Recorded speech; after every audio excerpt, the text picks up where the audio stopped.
I think we've seen kind of a a shift in how our platform is being used, especially by brands and retailers in the last 2 to 3 kind of months, right?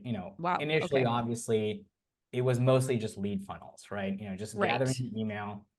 But then they realized that, Right. hey, like the email has a 30% like open rate. This Hmm. right now is being open, like Right. Yeah. 90% open rates.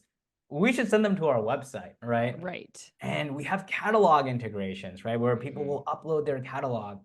And the Instagram Messenger is a very, very rich experience with carousels and buttons and quick Hmm. replies and all that sort of stuff. And people will literally send the items that they think that this person will like based on the post that was commented on. And then Hmm. people will click through and actually make the purchase, right?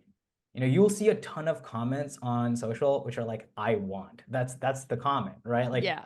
if they Right. want, you should send them the link so that they Right. buy it, Right. right? Like, Something's keeping them from buying, help them out, right? Yeah, right. yeah, Yeah. Yeah, your point is right. Like it's if you're thinking about this as a CRM augmentation tool only, you're missing the point of this whole Hmm. discussion. Like that's a point of it, but it's not the whole thing, right?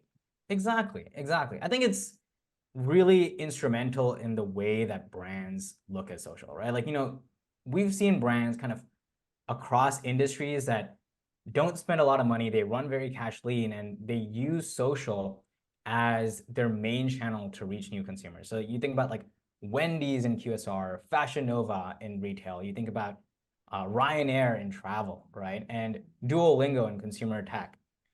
And they've really done a good job of crafting a brand voice and reaching out to consumers and, you know, basically getting a lot of earned media through social. But Hmm.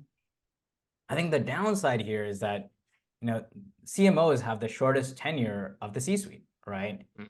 They don't have often the time to see a very well-crafted social strategy pan out. And when you don't use a tool like Scrollmark, I think, first of all, you're leaving money on the table, right? You're not pushing for conversions. You're not getting people to engage with you more, and you're leaving money on the table. And I think the second thing is that you're not getting credit for the business that you're driving in the meanwhile until you become this like recognized brand in social, right? Um, and kind of by implementing this tool, you can justify a higher spend in social. You can justify crafting your own brand voice on social and really Mm. investing into that. So that's kind of the vision for how we can kind of make social, especially organic social, a first party player in this digital marketing like department for most Yeah. retailers.